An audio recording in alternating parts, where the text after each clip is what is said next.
Well, I'm sure this bad boy needs no more introductions by this point. You'll know what it is. But someone just flushed the toilet. But for those of you who may be unfamiliar, this is the 1987 Kenmore Dehumidifier that I got from Jay. Initially, he got it in 2014, and I brought it down here. So as you know, I'm currently in the Connecticut house basement. You recognize this. And this is its new home. I brought it here a couple of weeks, no, not a couple of weeks ago. I'm gonna say just shy of a week by this point. It was laying on its side while it was in the car, so I let it stay upright for a couple of days just so all the oil can go back down to the compressor. And it was down here for about, I'd say about 12, 13 hours before I finally turned it on. And you can see the way it's connected is currently the cheap way of connecting it, but it's not always going to be that way.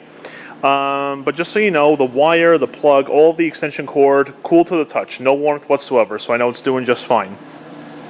Interestingly enough, when I turned this on, the compressor started right up, no problems, no delays, but the de-icer actually kicked in a couple of times. Like the compressor ran for about 2 minutes, and then it shut off, and the fan kept running. Then it restarted, and then it happened once more. I guess because, you know, with its initial startup, it tends to the evaporator has those little icy areas, and plus it's a lot cooler down here than the areas it's normally been in operation for. So that's kind of why it happened. But as you can see, it's running right now. Sounds good. The compressor sounds nice and happy. I'm still waiting for a replacement knob for this thing. It's not going to look like the stock knob, obviously. You know, trying to find that is like next to impossible. But it's like a generic replacement, and I think it will be in line with everything correctly. So as long as it does the job, that's all I care about. So right now, let's see. When it's off and 4, let me get in closer. Off and 4 or 180 degrees apart from each other. So I turn the humidistat to about 180 degrees from the off position. So I think it's on 4 right now. I think 4 is an okay setting for the basement right now. So it is cycling on and off, not, you know, every 5 minutes, but like, you know, here and there. So it is doing what it's supposed to. But yeah, not too much heat back here, and really it's running very well. It actually even smells drier down here. Now this is a pretty large basement, but this is the 40 pint model, which is the larger one. So I think it's doing okay for the most part. And I had to readjust the hangers for the pan so it would move freely. So, you know, once it gets filled up, it lowers down and activates the pan full switch, because otherwise it's going to overflow, and I don't want it to do that. I will eventually get a continuous drain system set up, but for now, let me just grab this.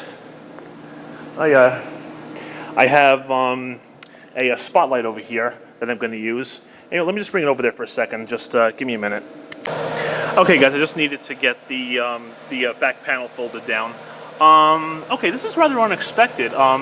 Originally, when this thing was running, the evaporator was actually icy along the curved part of the coils, and the inside where the fins are is okay, but this was actually icy, and now it's not. So I'm pretty happy to see that, because it is pretty cool down here. It's probably like in the low 60s or something. I think dehumidifiers need to be at least 60 degrees so the evaporator doesn't ice up. I think that's what it is, but the fact that there's not ice on here now, that makes me really happy. So I'm happy to see that. Okay, so I got this light here that Jay gave to me. Look inside. Oh yeah, check that out. Definitely removing some humidity from the basement. And yeah, that probe on the evaporator, I think that's too sensitive it's iced up. I mean, it could be the humidity probe too. Maybe it does a dual function, I don't know. But I think that probe is to see if the evaporator is iced up.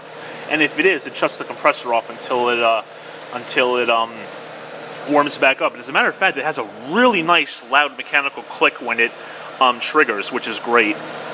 But yeah, you can see right here, there's plenty of water going into the pan. So, and it is moving freely, so when it fills up, it will trigger the full light, which is good, again, so it doesn't overflow. But yeah, it's moving, it's been running now for about, I'm going to say maybe an hour and a half, and you know, it cycles off in between, so it's definitely doing very well. So glad we got this vintage one.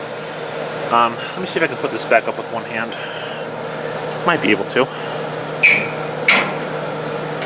Yep, just like that. Perfect.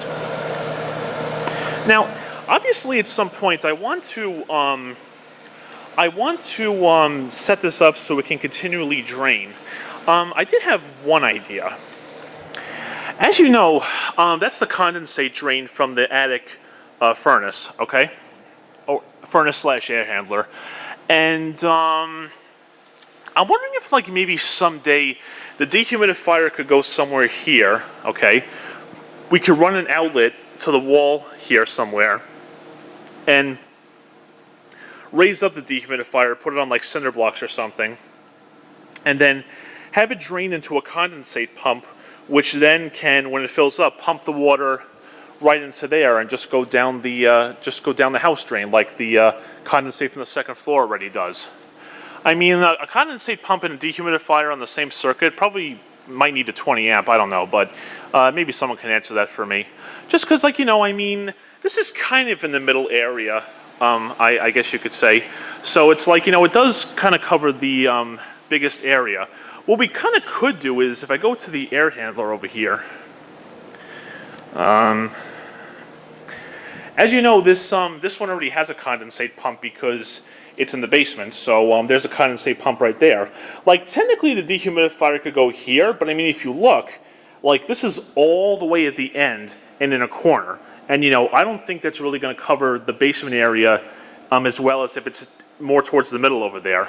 This is just some ideas, you know, I'm wondering, and, you know, airflow could also go through those beams, obviously, if it's over there. So, you know, I don't know. I mean, I could just continue, I can just empty the pan manually for the time being, because it is doing the job. So, yeah, pretty basic video. Like I said, here it's in its new home now. It's running very well. Compressor sounds happy. Removing humidity nicely. And again, this is only temporary, but this cord all along is cool to the touch, including the plug. So I'm happy about that, meaning that the cord isn't using too much than it's designed for. And there's one other update I want to give you guys, just kind of on the side. The radon levels are right where they should be.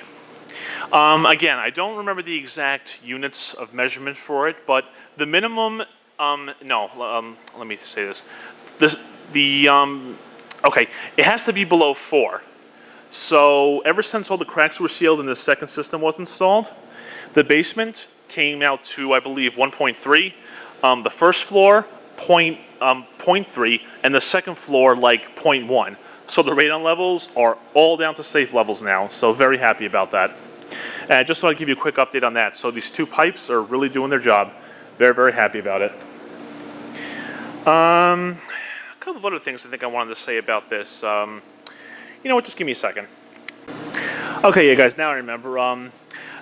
It's running nice and quiet and stable for right now, but, you know, at some point I do want to replace, you know, the weather stripping inside, you know, that absorbs vibrations on the cabinet, kind of like Spat's bear did. I'll get that done at some point, but I mean, for right now it's running fine, so I'm just going to leave it alone. And the other thing is, if you look at the back of the dehumidifier, you may notice that the cabinet looks kind of maybe tilted or angled towards the left. Like, I think last time Jay and I worked on this, when we realized it was coming here, we may have not put it on correctly, so it looks like kind of not straight, so to say, you know what I'm saying? But everything looks okay in the pan, the water looks level in there, so probably just the cabinet needs to be fixed, but no harm done. It's running beautifully, and that's all I really care about. And yeah, so like I said, that drainage system maybe someday could work out, but, you know, we'll see what happens down the road. But for now, it's doing fine. It's running. That's all I care about, so very happy with it. All right, guys, and there you go. Just give you a little short video just showing you, giving you an update on the 1987 dehumidifier. It's in its new home. It's running great, and it should keep working on for more years to come. So far, it seems to be very reliable. Very happy with it. All right, guys, and there you have it. Hope you enjoyed, as usual.